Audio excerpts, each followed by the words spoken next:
One of your daughters actually wants to join the Baltimore Police Department force. You know, this could have been your sister standing there with those rocks being thrown, and how would you have felt? There's got to be police there at other times and having, you got to be able to go and talk to the police. Two wrongs don't make a right. The killing of George Floyd, Eric Garner, the torture of Abner Louima, that's not law and order.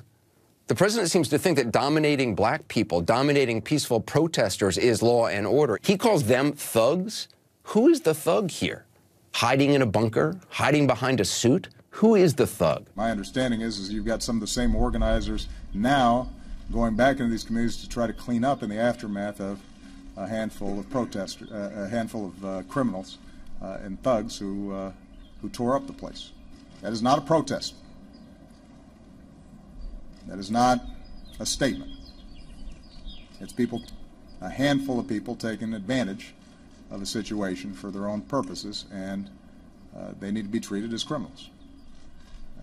They're not protesting. They're not making a statement.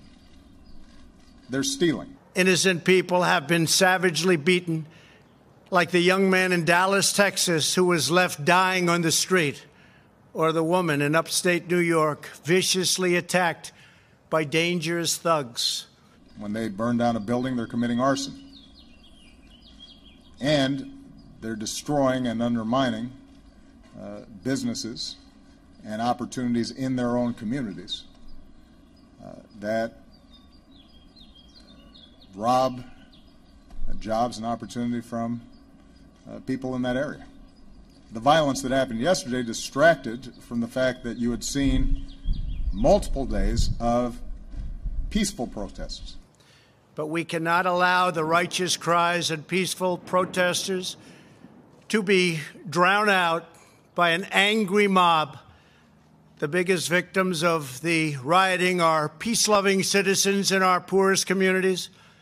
And as their president, I will fight to keep them safe. Making sure that the overwhelming majority of effective, honest, and fair law enforcement officers, that they're able to do their job better because it will weed out or retrain or put a stop to those handful who may be not doing what they're supposed to be doing. Obviously, our thoughts continue to be with the family of Freddie Gray.